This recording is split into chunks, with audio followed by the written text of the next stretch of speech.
Hallelujah. Hallelujah. Praise the Lord. கண்களை மூடி நாம் ஜெபிப்போம். அந்த வார்த்தைகளாய் நாம் கடந்து செல்வதற்கு எல்லா கண்களை மூடி. Thank you Jesus. கண்களை மூடி எல்லாரும் ஆண்டவரை நோக்கி பாருங்க. இந்த வருடத்தில் ஓய்வு நாளில் நம்ம இன்னைக்கு நின்று கொண்டு இருக்கிறோம். மறுபடியும் கர்த்தரை ஆராதிப்பதற்கு கர்த்தர் கொண்டு வந்திருக்கிறார். அவருக்கு நன்றின்னு சொல்லுவோமா?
Amen.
நம்முடைய காலங்களும் நம்முடைய வாழ்க்கை அவருடைய கரத்தில் இருக்கிறது. கர்த்தர் ஒருவரே நம்மை ஆசீர்வதிக்க முடியும். அவர் ஒருவரே நம்மை உயர்த்த முடியும். அவருடைய பிரசன்னம் இல்லாமல், அவருடைய ஆளுகை இல்லாமல் பூமியிலே எதுவும் நடக்கும். நாம் எந்த நிலையில் இருந்தால் நம்மை ஆண்டவர் ஆசீர்வதித்து உயர்த்துவார்.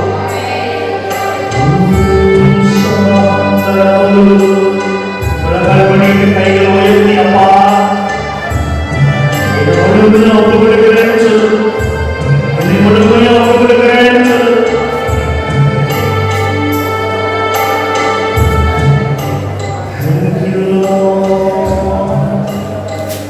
எனக்கு போராட்டங்கள் உண்டு, பிரச்சனைகள் உண்டு, ஜெபிக்க முடியாத மனநிலைகள் உண்டு. ஆனால் என் நேசர் நீரானவர். உண்மை விட்டு எடுபடாத நல்ல பங்கு பூமியில ஒன்றுமே இல்லை.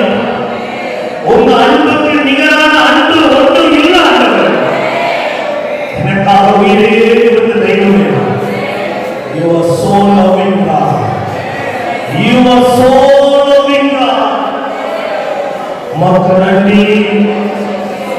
என் வாழ்க்கையெல்லாம் உம் பிரசன்னத்திலே என்னாலும் நடந்திட வேண்டும். என் வாழ்க்கையெல்லாம் உம் பிரசன்னத்திலே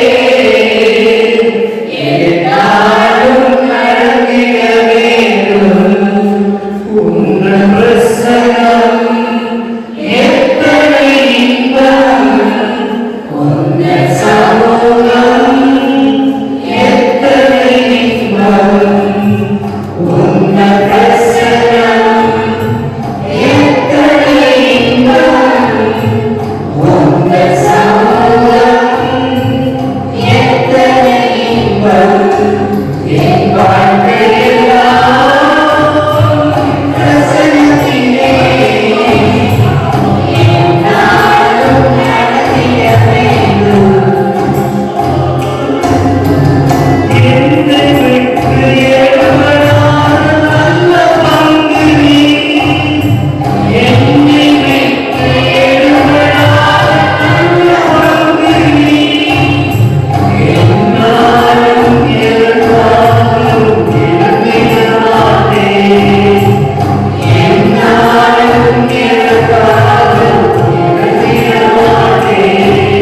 என் வாழ்க்கையெல்லாம் உம் பிரசன்னத்திலே என்னாலும் நடந்திட வேண்டும். என் வாழ்க்கையெல்லாம் உம் பிரசன்னத்திலே என்னாலும் நடந்திட வேண்டும். உலகம் என்னை திருப்திப்படுத்த முடியாதையா. உலகம் என்னை திருப்திப்படுத்த முடியாதையா.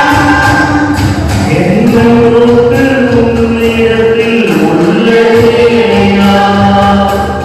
என்னோடு உன்னிடத்தில் உள்ளதேயா. என் வாழ்க்கையெல்லாம் உம் பிரசன்னத்திலே என்னாலும் நடந்திட வேண்டும். உங்கள் பிரசன்னம் எத்தனை இன்பம், உங்கள் சமூகம் எத்தனை இன்பம், உங்கள் பிரசன்னம் எத்தனை இன்பம், உங்கள் சமூகம் எத்தனை இன்பம். ஆண்டவரே, வேறிடத்தில் 1000 நாள் நான் வாழ்வதை விட உம்மிடத்தில் நான் வாழும் நாட்கள் ஆனந்தம். ஆண்டவரே, ஆமென். இந்த உலகத்தில் எத்தனை நாட்கள் வாழலாம்? தேவ பிரசன்னம் இல்லாம வாழ்றது எல்லா நாட்களும் துன்பமாக இருக்கும். இன்னைக்கு ஆண்டவரை கேட்கிறேன். உலக அர்ப்பணிப்போடு ஆண்டவரை கேட்கிறேன். ஆண்டவரே, என்னை நீங்களாம்பா நடத்தணும். இனி வருகின்ற நாட்கள் நீங்களாம் என்னை நடத்தணும். உலக மனிதர்கள் என்னை நடத்தக்கூடாது. வேறு சக்திகள் என்னை நடத்தக்கூடாது. நீரே என்னை கரம் பிடித்து நடத்தணும். ஆண்டவரே, ஆமாப்பா, நீங்க என்னை நடத்துங்க. ஆவியானவரே, என்னை நீங்க நடத்துங்கப்பா. ஆவியானவரே, என்னை கரம் பிடித்து நடத்துங்கப்பா. நீ கேளுங்க, காரணத்தோடு கேளுங்க. ஆவியானவர் உங்களை ஒப்பு கொடுங்க. பரிசுத்த ஆவியானவர் உங்களுடைய வாழ்க்கையை ஒப்பு கொடுங்க. வாழ்க்கை ஆவியானவர் வேதம் சொல்லுங்க. அவர் அதனத காலங்களில் நேர்த்தியாக நடத்துவார். நேர்த்தியாக நடத்துவார். இந்த ஆண்டு நம்மை ஆண்டவர் கண்டுபிடித்திருக்கிறார்.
நம்முடைய நாமத்திலே இந்த வார்த்தைகளை கரங்களை தட்டி உட்காருவோம்.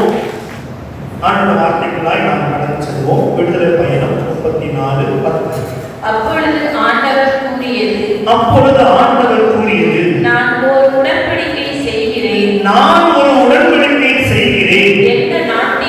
எந்த நாட்டிலும் எந்த மக்களிடத்திற்கும் செய்யாத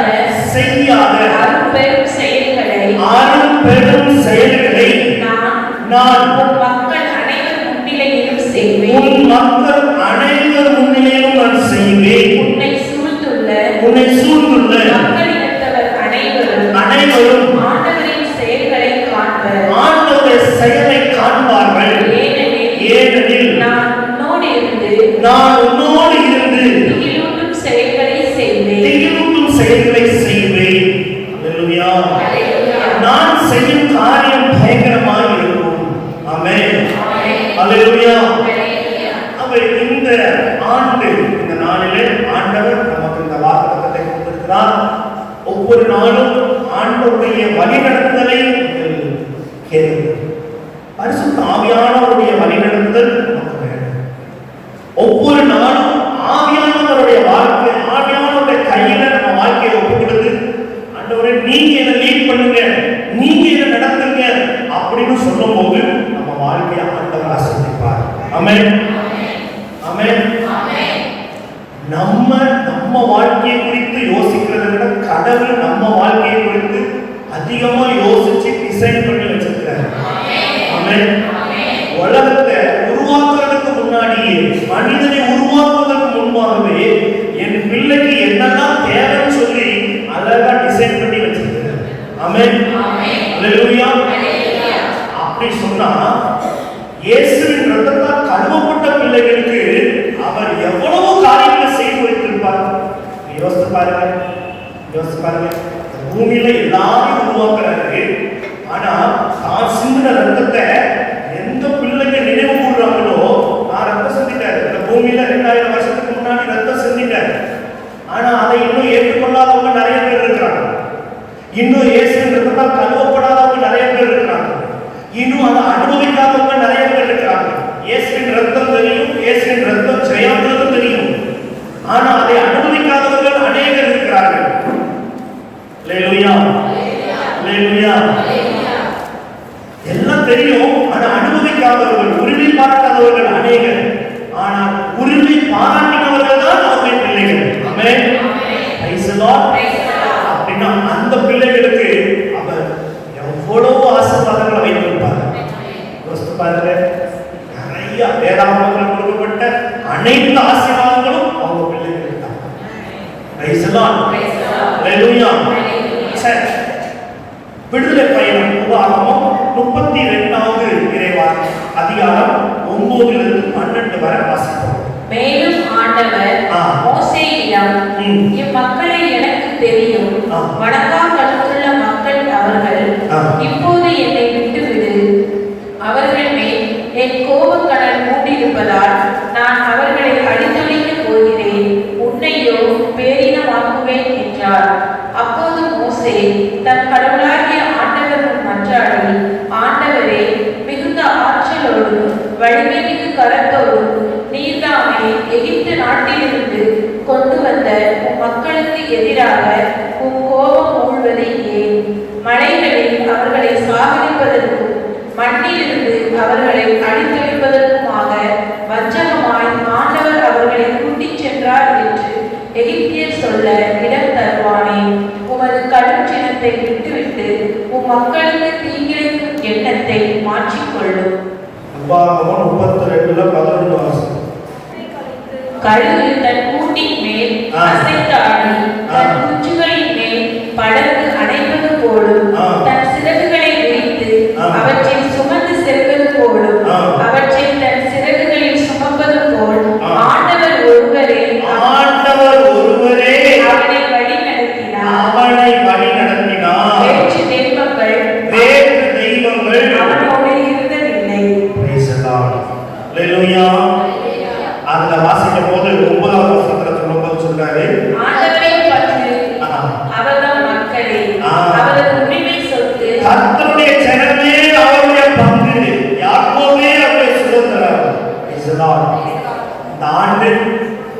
கர்த்தர் ஒருவரே நம்மை வழி நடத்தும். எத்தனை பேருக்கு அப்படி ஒரு கைடன்ஸ் வேணும்? எத்தனை பேருக்கு வேணும்? ஆண்டவர் தான் நம்மளை வழி நடத்தணும். ஆமென். இங்க போகாத, இதை பண்ணு, இதை பண்ணு, இதை பண்ணு, இப்படி பண்ணு, இதை பண்ணு அப்படின்னு அவர் நம்மளை கைட் பண்ணணும். Praise the Lord. ஹalleluya, ஹalleluya.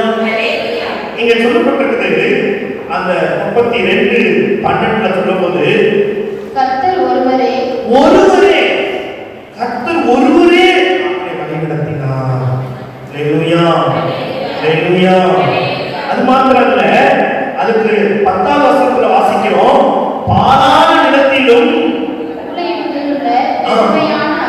அவாந்திர வெளியிலும் அவர் அவனை கண்டுபிடித்தார். Price the Lord. அவர் அவனை கண்டுபிடித்தார். அண்டர்லைன் பண்ணி வைத்துக்கொள்ளுங்கள். நம்மை ஆண்டவர் கண்டுபிடித்திருக்கிறார். ஏன் கண்டுபிடிச்சாரு? ஏன் நம்மளை கொண்டு வந்திருக்கிறாரு? ஏன் ஆண்டவருடைய சமூகத்துல வந்திருக்கிறோம்? ஆண்டவர் நம்மை கண்டுகொண்டார். ஆராதனை நடக்கும் போது பிரதர் ஒரு வார்த்தையை சொன்னாங்க.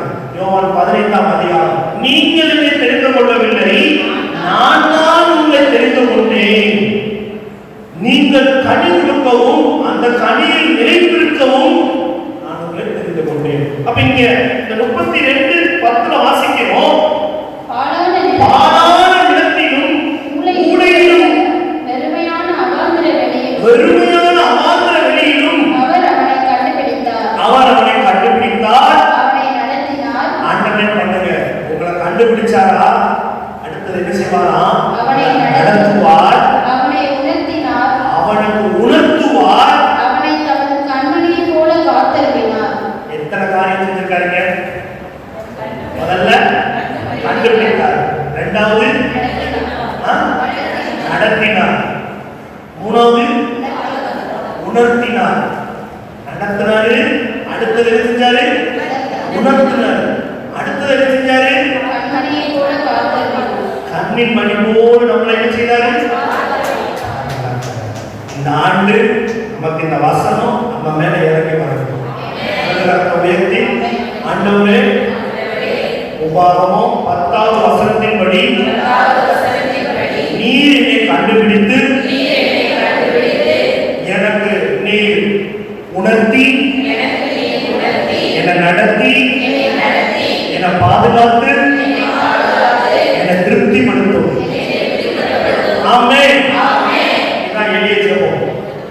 நம்மை கண்டுபிடிப்பார், நம்மை நடத்துவார், நமக்கு உணர்த்துவார், கண்ணின் மணி போல நம்மை. ஒரு மனிதனுக்கு இதை விட மிகப்பெரிய பாதுகாவல் என்ன?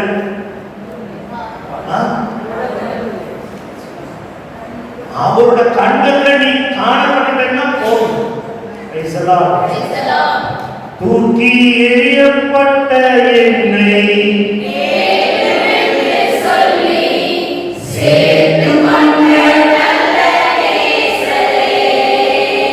தூக்கி எறியப்பட்ட என்னை வேண்டுமென்று சொல்லி சேர்த்து கொண்ட நல்ல நேசரே, உம்மழகான கண்கள் என்னை கண்டதாலே முடிங்கள் என்று நினைத்து நான் ஓய்வாகின்றேன். உம்மழகான கண்கள் என்னை கண்டதாலே முடிங்கள் என்று நினைத்து நான் ஓய்வாகின்றேன். ஹல்லேலூயா. ஏசாயா 38:8. ஏசாயா 38:8. இதோ சாயும் கதிரவனின் நிழல் ஆகாசின் கதிரவ கடிகையில் 10 பாத அளவு பின்னிடச் செய்வேன். அவ்வாறே சாயும் கதிரவனின் நிழல் அக்கடிகையில் 10 பாத அளவு பின்னிட்டது. Praise the Lord. Hallelujah. தாம் சொன்ன வார்த்தையின்படியே கடவுள் செய்வார். Hallelujah. தாம் சொன்ன வார்த்தை, அவர் என்ன சொன்னாரோ அதை அப்படியே செய்து முடிப்பார். Praise the Lord. கடவுள் உங்களுக்கு ஒரு வார்த்தையை கொடுக்கிறார். அந்த வார்த்தையை நீங்க உள்வாங்குறீங்க. நிறைய பேர் உட்கார்ந்துருக்கிறீங்க. ஆனா எத்தனை பேர் நீங்க உள் வாங்குறீங்களோ, ரிசீவ் பண்றீங்களோ, அவங்களுக்கு அது பிளெஸிங்கா மாறும். Price the Lord. நான் சொன்னாரு, ஒரு வீட்டுக்குள்ள போ, பிளஸ் பண்ணு, அந்த பிளெஸிங்க்கு பாத்திரமா இருப்பாங்கன்னா அது அவங்கள்ட்ட போய் சேரும். இல்லைன்னா அது உங்ககிட்ட வரும். Price the Lord. இன்னைக்கு கடவுள் கொடுக்கக்கூடிய ஆசீர்வாதங்களை நீங்க ரிசீவ் பண்ணுங்க. ஆமென் சொல்லி பெற்றுக்கொள்ளுங்க. அது உங்க வாழ்க்கையில் அப்படியே நடக்கும். Amen. Praise the Lord. Praise the Lord. இங்க நம்ம பார்க்கிறோம், மோசே மூலமா சொல்றாரு, இஸ்ரவேல் ஜனங்களை அவர் அதிசயமாய் நடத்தி வந்தார். அவர் நடத்தினார், அவர் உணர்த்தினார், கண்ணின் மணி போல பாதுகாத்தார். எப்படி நடத்தினார்னா, யோவேல் 2:26 வாசிக்கிறோம். யோவேல் 2:26 வாசிக்கிறோம். நீங்கள் வேண்டிய மட்டும் உண்டு நிறைவடைவீர்கள். உங்களை வியத்தகு முறையில் நடத்தி வந்த உங்கள் கடவுளாகிய ஆண்டவரின் பெயரை போற்றுவீர்கள். இனிமேல் என் மக்கள் ஒருபோதும் நிந்தைக்கு உள்ளாக மாட்டார்கள். Price the Lord. Praise the Lord. அப்படி கூட வாசிக்கலாம். அதுல நீங்கள் சம்பூரணமாக சாப்பிட்டு திருப்தி அடைந்து உங்களை அதிசயமாய் நடத்தி வந்த உங்கள் தேவனாகிய கர்த்தருடைய நாமத்தை துதிப்பீர்கள். நாமத்தை துதியுங்கள். என் ஜனங்கள் ஒருபோதும் வெட்கப்பட்டு போவதில்லை. அப்போ இந்த ஆலயத்துல வந்து, அவருடைய கூடுகையில வந்து, நம்மை இம்மட்டும் நம்மை அதிசயமாய் நடத்தி வந்தவரை நம்ம என்ன செய்யணும்? துதிக்கணும். அதைத்தான் விரும்புகிறார். நம்மளை கண்டுபிடித்தார். நம்மளை கண்டுபிடித்தது எதுக்காக? இங்க வந்து தூங்குறதுக்காக. நம்மளை கண்டுபிடித்தது அவருடைய நாமத்தை உயர்த்துவதற்காக. அல்லேலூயா. அதான் அங்க சொல்லப்படும். ஆனா நிறைய நேரம் நம்ம இங்க உட்கார்ந்திருப்போம், ஆனா நம்முடைய எண்ணங்கள் வேற எங்கேயோ இருக்கு. நீங்க நல்லா புரிஞ்சுக்கிறீங்க. ஆண்டவருடைய ஆலயத்துக்கு வரும்போது we cannot define that God is here, God is not here. We cannot define. கடவுளை ஒரு இடத்திலே நாம் அடக்கி வைக்க முடியவே முடியாது. திருவெளிப்பாட்டிலே நாம் பார்க்கிறோம், பரிசுத்த ஆவியானவர் சொல்லுகிறார், 7 சபைகளுக்கும் ஆவியானவர் சொல்லுகிறார், காதுள்ளவன் கேட்க கடவான். 7 சபைகளிலேயும் ஆவியானவர் அசைவாடினார். அப்படி என்றால் எந்த சபையிலும் எந்த இடத்திலும் உலகத்தான் சொல்லுவாங்க, கடவுள் எங்க இருக்கா?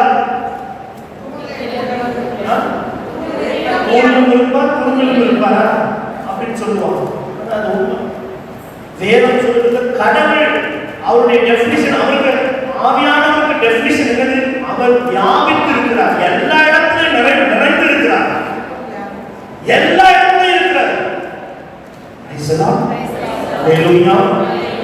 ஆகவே சில பேர் என்ன நினைப்போம், நம்ம இந்த இடத்துல இருந்தா இங்க ஆண்டவர் இல்லை, ஆலயத்துல தான் ஆண்டவர் இருக்காரு, இந்த இடத்துல ஆண்டவர் இல்லை, இல்லவே இல்லை.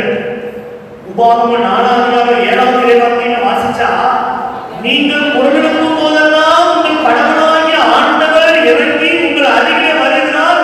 இப்பேற்பட்ட ஜனம், பாக்கியப்பட்ட ஜனம் யாரு?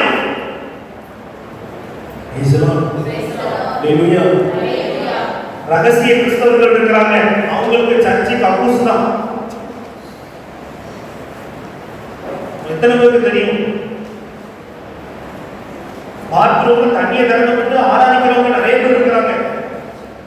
2 பீரோவை திறந்து சேலைக்கு அடியில பைபிளை வச்சு வாசிக்கக்கூடியவங்க நிறைய பேர் இருக்கிறாங்க. உங்களுக்கு தெரியாது.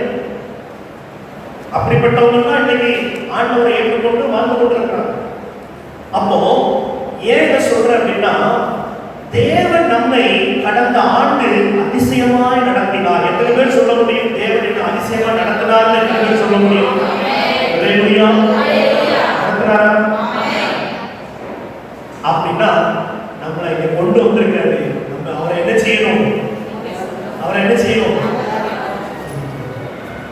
ஆனா நம்ம என்ன செய்வோம்? நம்ம இன்னொரு பெட்டிஷன் வைப்போம். கடந்த ஆண்டு பெட்டிஷன் வச்சு முடிச்சிட்டோம், இந்த ஆண்டு இன்னும் 2 பெட்டிஷன் வைக்கிறேன், இதை எனக்கு செஞ்சுட்டாங்க ஆண்டவரே அப்படின்னு. ஆனா வேதம் சொல்லுகிறது, ரோமர் 1ஆம் அதிகாரம் 21வது இறைவார்த்தையை வாசிக்கிறோம். ரோமர் 1:21 வாசிக்கிறோம். ஏனெனில் அவர்கள் கடவுளை அறிந்திருந்தும் கடவுளுக்குரிய மாட்சியை அவருக்கு அளிக்கவில்லை. அவர்கள் கடவுளை அறிந்தும் அவரை தேவனென்று துதிக்காமல் போனதால் நன்றி செலுத்தவும் இல்லை. அதற்கு மாறாக அவர்கள் எண்ணங்கள் பயனற்றவையாயின. பாருங்க, நீங்க துதிக்காம இருக்கும் போது, கடவுள் செய்த நன்மைகளை நினைக்காம இருக்கும் போது, ஆராதிக்காம இருக்கும் போது, அபிஷேகத்தோடு அவரை ஆராதனை செய்யாம இருக்கும் போது, உங்களுடைய உள்ளம் என்ன ஆகுதா? உணர்வற்ற அவர்களது உள்ளம் முதல்ல உங்க உள்ளம் என்னதான் மாறுது? இருண்டு போயிற்று. உணர்வற்ற உள்ளம். உணர்வற்ற உள்ளம்னா என்னது? கடவுள் என்னோடு இருக்கிறார், என்னோடு பேசுகிறார், கடவுள் என்னோடு உடன் செல்லுகிறார் அப்படிங்கிற எண்ணம்லாம் நமக்கு இல்லாம போயிடும். ஆகே ரெண்டாவது என்ன நடக்குதா? இருள் சூழ்ந்துனா என்ன அர்த்தம்? சத்ரு இந்த இருதயத்தை ஆக்கிரமிப்பாங்க. அதுதான் இருள்.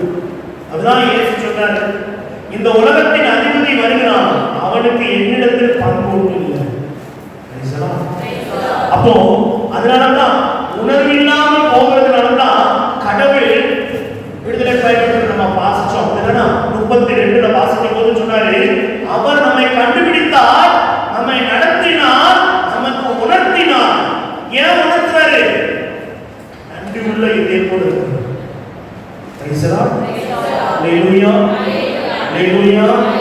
அப்ப நன்றி உள்ள இதயத்தோடு இருந்தா, உணர்வுள்ள இதயத்தோடு நம்ம இருக்கும் போது எப்படி நம்ம நன்றி வருமா? பிலிப்பியர் 4:6 வாசிக்கிறோம். பிலிப்பியர் 4:6 எப்படி எதை பற்றியும் கவலைப்பட வேண்டாம். பாருங்க, நமக்கு கவலை வந்துட்டு சொன்னா, ஒரு கவலை உலகத்துல நமக்கு போராட்டம் உண்டு, பிரச்சனை உண்டு, ஏதோ ஒரு ரூபத்தில் நமக்கு பிரச்சனை வரும். ஆனா அதையே மனதில் போட்டு குழப்பி அதையே நினைச்சுக்கிட்டு இருந்தோம்னா நம்முடைய மனம் உணர்வற்று போகும். அப்ப நம்ம என்ன பண்ணணும்? இந்த போராட்டத்துக்கு மத்தியில என்ன செய்யணுமா? பிலிப்பியர் 4:6 எதை பற்றியும் கவலைப்பட வேண்டாம். ஆனால் நன்றியோடு கூடிய இறைவேண்டல் மன்றாட்டு ஆகிய அனைத்தின் வழியாகவும் கடவுளிடம் உங்கள் விண்ணப்பங்களை தெரிவியுங்கள். அப்ப ஸ்தோத்திரத்தோடு கூடிய ஒரு ஜெபம் ஒரு தேவ பிள்ளையுடைய வாழ்க்கையில இருக்கு என்றால், உங்க இருதயத்தை நீங்க இருள் ஆக்காம பாதுகாக்க முடியுமா? முடியாது. அப்போ முதல்ல ஒரு சிம்பிளான ஒரு லாஜிக் என்னன்னா, நம்ம வாயில என்ன வந்துகிட்டே இருக்கணும்? என்ன வரணும்? நன்றி பலி பீடம் கட்டுவோம், நன்மை செய்தார். நன்றி பலி பீடம் கட்டுவோம், நன்மை செய்தார். நன்மை ஆயிரங்கள் சொல்லி சொல்லி பாடுவே, நன்மை ஆயிரங்கள் சொல்லி சொல்லி பாடுவே. நன்றி தகப்பனே, நன்மை செய்தீரே. நன்றி தகப்பனே, நன்மை செய்தீரே. ஹல்லேலூயா. நம்ம வாயில என்ன வந்துகிட்டே இருக்கணும்? எத்தனை நன்றி சொல்லியிருப்பீங்க ஆண்டவர்?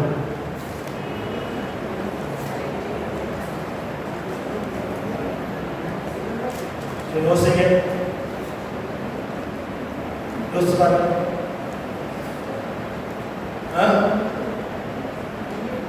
சொன்னமா சொல்லலையா? எத்தனை பேர் சொன்னீங்க?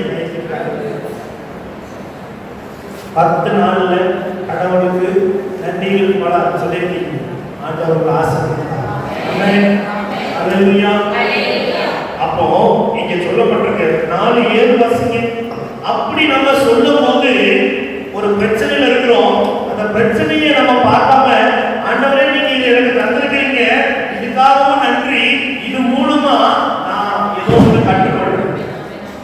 Praise the Lord. அப்படி சொல்லி நான் நன்றி சொல்ல ஆரம்பிக்கும் போது என்ன உங்க இதயத்துக்குள்ள வருதா? அப்பொழுது அறிவெல்லாம் கடந்த இறை அமைதி கிறிஸ்து இயேசுவோடு இணைந்துள்ள உங்கள் உள்ளத்தையும் மனத்தையும் பாதுகாக்கும். இப்படி நம்ம துதிக்கும் போது நன்றி சொல்லும் போது நம்ம உள்ளம் எதனால நிரப்பப்படுது? எதனால நிரப்பப்படுது? ஆராதனையில நீ உண்மையா கடவுளை ஆராதிப்பேன்னு சொன்னா உங்க உள்ளம் தேவ சமாதானத்தால நிரப்பப்படுது. Praise the Lord. இந்த ஆராதனையில முழு உள்ளத்தோடு நீ ஆராதிக்கணும். நல்லா புரிஞ்சுக்கலாம். மறுபடியும் இந்த பலிபீடத்துல நின்று நான் ஒரு காரியத்தை ஸ்ட்ரெஸ் பண்ணி உனக்கு சொல்றேன். கடவுளை தொழுது கொள்வதற்கு இடம் முக்கியம் அல்ல.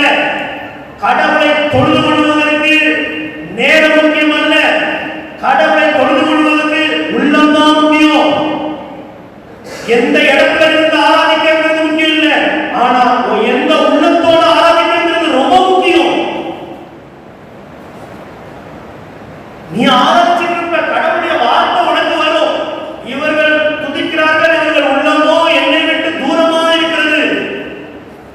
Praise the Lord. Hallelujah. முதல்ல ஒரு காரியத்தை நல்லா புரிஞ்சுக்கிறீங்க. எவ்வளவு பிரசங்கம் பண்ணாலும் சரி, முதல்ல அடிப்படையா ஒரு காரியத்தை புரிஞ்சுக்கிறீங்க. தேவன் எனக்காக யாவையும் செய்து முடித்தார். Hallelujah. செய்வார். அவர் செய்வார். எப்படி செய்வார்? யார் மூலமா செய்வார்? எங்க செய்ய போறார்? அதெல்லாம் தெரியாது. அவர்கள் தெரியப்படுத்தணும், அவர் செய்வார். Praise the Lord. Hallelujah. போராட்டமா இருக்கலாம், நிந்தையா இருக்கலாம், எதுவா இருந்தாலும் சரி அவர்கிட்ட ஒப்பு கொடுங்க, அவர் நடத்துவார். அதை விட்டுட்டு மனிதனுடைய காலம் பிடிக்கிறது இல்ல. தேவன் அவருடைய பாதத்தை பிடிச்சி ஜெபிக்கும் போது ஆமென். அல்லேலூயா. சரி, கொலோசியர் 3:15 இறைவார்த்தை வாசிப்போமா? கொலோசியர் 3:15. கிறிஸ்து அருளும் அமைதி உங்கள் உள்ளங்களை நெறிப்படுத்துவதாக. இவ்வமைதிக்கென்றே நீங்கள் ஒரே உறவின் உறுப்புகளாக இருக்க அழைக்கப்பட்டீர்கள். நன்றி உள்ளவர்களாய் இருங்கள். Praise the Lord. நீங்க எப்படிப்பட்டவங்களா இருக்கணும்? நீங்க எதுக்காக அழைக்கப்பட்டீங்க?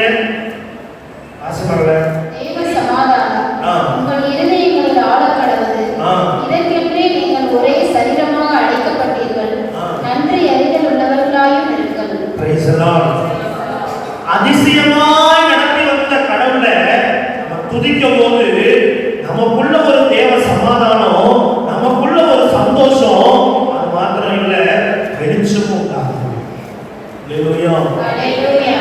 தைரியம் வந்துடும். என்ன தைரியம்? அவர் எனக்கு சகாயராக இருக்கிறார். எனக்காக அவர் யுத்தம் செய்வார். எனக்காக அவர் எல்லாமே செய்வார். அவருடைய சமூகம் எனக்கு முன்னாடி போகும். அவர் எனக்கு போனான பாதையில செவ்வையாக்கி தருவாரு. என் மன விருப்பத்தை நிறைவேற்றி தருவாரு. இன்னைக்கு நான் சொல்றேன், எத்தனை பேருடைய மன விருப்பங்கள் நிறைவேற்றப்படணும்னு விரும்புறீங்களோ, நீங்க கடவுளை சார்ந்து வாருங்கள். அவர்கிட்ட ஒப்பு கொடு. அவரை பிடிக்கும் போது அவர் மன விருப்பத்தை எல்லாம் நிறைவேற்றி கொடுக்கிறவர். சத்துருக்களை நமக்கு நண்பர்களாக மாற்றுகிறவர் தான் நம்முடைய தெய்வம். ஆமென். ஹல்லேலூயா. ஹல்லேலூயா. அப்போ இந்த கடவுள் எப்படிப்பட்டவரா இருக்கிறாரு, எப்படிலாம் நமக்கு உதவி செய்யறாருன்னு பார்த்தா சங்கீதம் 48:14 வாசிக்கிறோம். சங்கீதம் 48:14. இத்தகைய கடவுளே என்றென்றும் நம் கடவுள். அவரே நம்மை இறுதி வரை வழி நடத்துவார். இறுதி வரை நம்மை வழி நடத்துவார். மரணம் வரைக்கும் நம்மை நடத்துவார். ஹல்லேலூயா. மரணம் ஆவியானவரை அவர் நடத்தும். எல்லா நேரத்திலையும் ஆவியானவருக்கு முக்கியத்துவம் கொடுங்க. பரிசுத்த ஆவியானவருக்கு நீங்க முக்கியத்துவம் கொடுங்க. ஆவியானவர் என்னை நடத்தணும், ஆவியானவர் என்னை பலப்படுத்தணும், ஆவியானவர் என்னை பரிசுத்தப்படுத்தணும், ஆவியானவர் என்னை போஷிக்கணும், எனக்குள்ளாய் அவர் ஆளுகை செய்யணும், உள்ளான மனிதர்களை நான் பலப்படணும் அப்படின்னு ஒப்பு கொடுங்க. அதை விட்டுட்டு நீங்க அங்க எங்க ஓடி ஒரு பிரோஜனம் கிடையாது.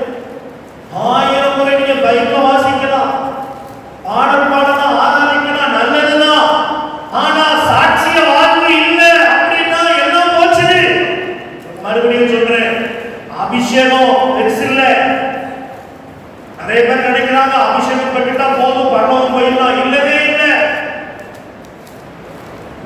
அபிஷேகத்தை விட முக்கியமானது வாழ்ந்து காட்டுறது.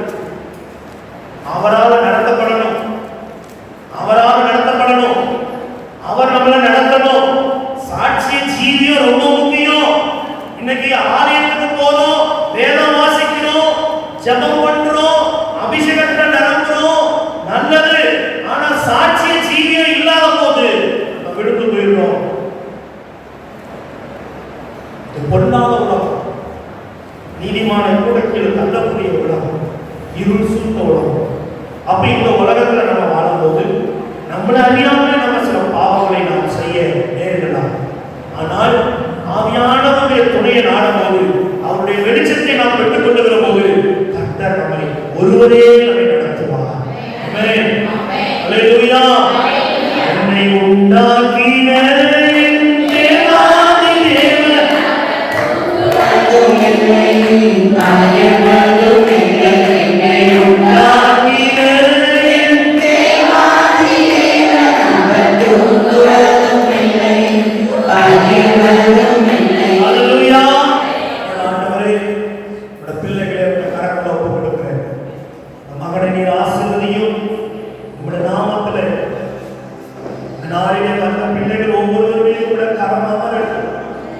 கர்த்தருடைய கரம் பிள்ளைகளை ஆசீர்வதிக்கும்படியாய் இந்த வேலையை நான் ஒப்புக் கொடுக்கிறேன். தொடர்ந்து இந்த பிள்ளைகளுக்காக காக்கும் தேவன் அவர் கண்ணயர்வதில்லை, அவர் ஒருபோதும் இல்லை. ஆண்டவரே இயேசுவே, வந்த ஒவ்வொருவரை கர்த்தாவே நீர் ஆசீர்வதிக்கிறார்கள்.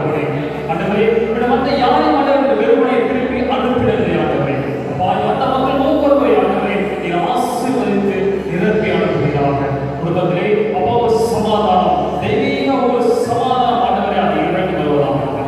கேட்ட வார்த்தை ஒவ்வொன்றும் அவர்களுக்கு ஆண்டவரே 30, 60, 100 மடங்காக கருள் கொடுக்கிறார்கள். நீரை ஆசீர்வதிக்க வழிநடத்து. பின்பு இயேசு நாமத்தில் ஜெபம் கேளும் எங்கள் ஜீவனான